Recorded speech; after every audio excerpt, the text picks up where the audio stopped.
Today I want to talk to you about something a little more serious, something I didn't think that I was going to have to talk to you about.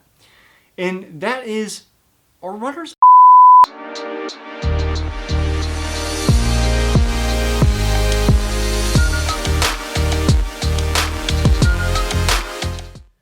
Now this wasn't a topic I really thought that was ever going to come up, because I guess my experience is that, generally speaking, the running community is really nice and really welcoming.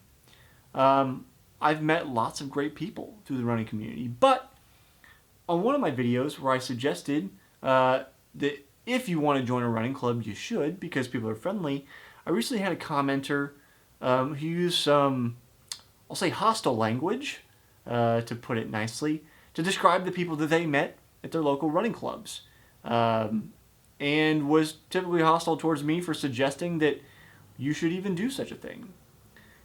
Now, I think we have to understand first that I can share my experience here, obviously, and clearly this person had a bad experience with their local running groups. What happened? I can't say. I wasn't there. They didn't report exactly what happened, aside from to call them particular names. But they obviously didn't have a good time. And so I have to ask the question, are runners... Before we get any further, a little thank you to my video editor today. She's going to have a lot of me saying the word and her bleeping it out. So thank you. We don't typically censor cussing on this channel. It doesn't happen very often, but I know the YouTube algorithm doesn't really like it, and it's going to happen a lot in this video. So thank you to her. So the question is, are runners... And I think the answer is yes, some definitely are. And I'm guilty of being one, and you probably are too at some point. When we think about running, the running community, there are particular behaviors that we do as runners, or at least some of us, this includes myself, I can only speak from my own experience, that definitely make people think we're and people don't like us. Same thing happens in cycling. I know I had a car actually try to run me over one time when I was on my bike. Clearly they didn't like cyclists. So when I'm out running, if I'm in the street, crossing the street, hopefully legally, sometimes there is no crosswalk. You try to do it as best you can. But even at legally marked crosswalks where you have the right of way, there have been plenty of times when I'm in the right, but a car tries to hit me anyway. And I have been known, albeit I should say as I get older, it seems more stupid as I do it, to smack that car if it gets close enough for me to touch it. Because it shouldn't be close enough to me to touch it, right? It's a safety issue. Does that person in the car think I'm an ass? I would say almost absolutely. They probably do. But my purpose of doing that is to get them to pay attention to pedestrians. Because they almost hit me, they may hit somebody else. There are children that roam in our neighborhood, may not be as street smart as I am. And we don't want that to happen. But what does this have to do with my commenter? What does this have to do with running at all? Though we don't know what happened with that commenter, and I'm speaking from my own experience. I don't know that you hit cars, or people that do, but it's definitely something that's very common with runners around the area where I live. What I can say is no group is a monolith. So even though I think, generally speaking, people are friendly, maybe your experience is that people are not friendly. Why that matters is it has to do with perception.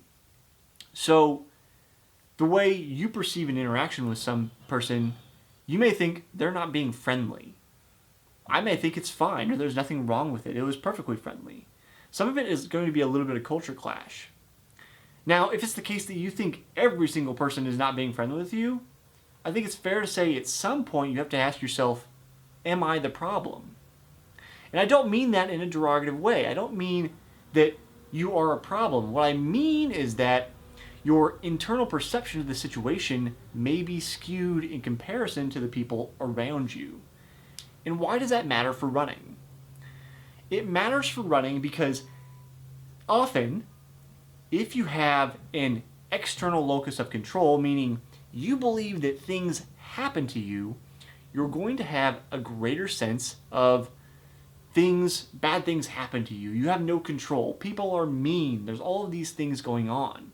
It's your perception, the way you're filtering your experience, that's changing how you're interacting with the world, versus an internal locus of control, which is the idea that I take charge of my circumstances, I influence what goes on around me, and that I take ownership of the situation.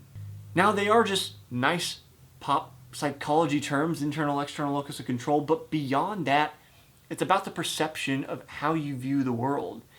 Because if you have that external locus of control where you say, things happen to me, I'm always a victim, you're less likely to take ownership. And it's important to take ownership because that means you're going to steer your own boat.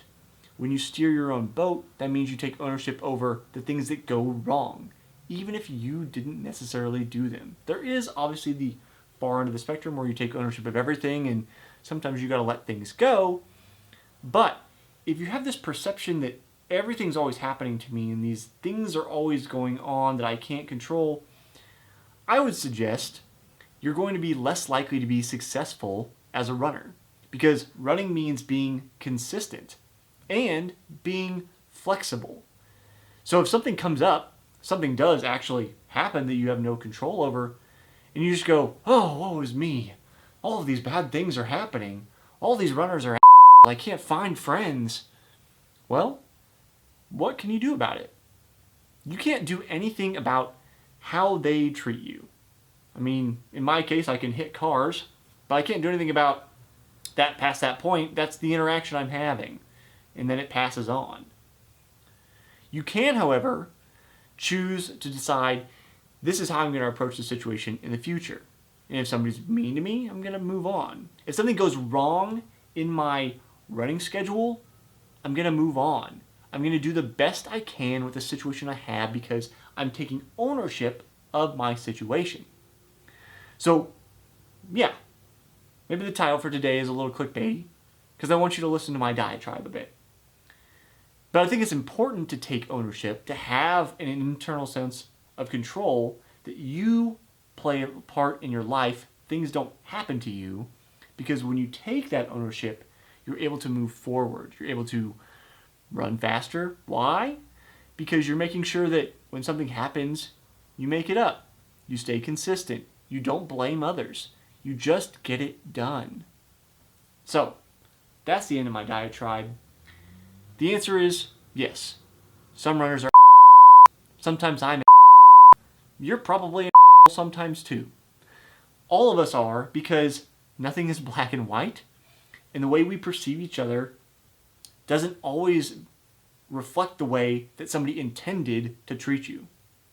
So, beyond my pop psychology argument today, how have you changed when you noticed, hey, I have an external locus of control? Have you found a way to break through? Can you share your story with the other people watching this video down below? How do you take a sense of ownership in your life, in your running routine, so that you stay consistent and stay committed to your own goals? Please share your story down below. I'd love to see it, and I'm sure the other people watching this video would as well.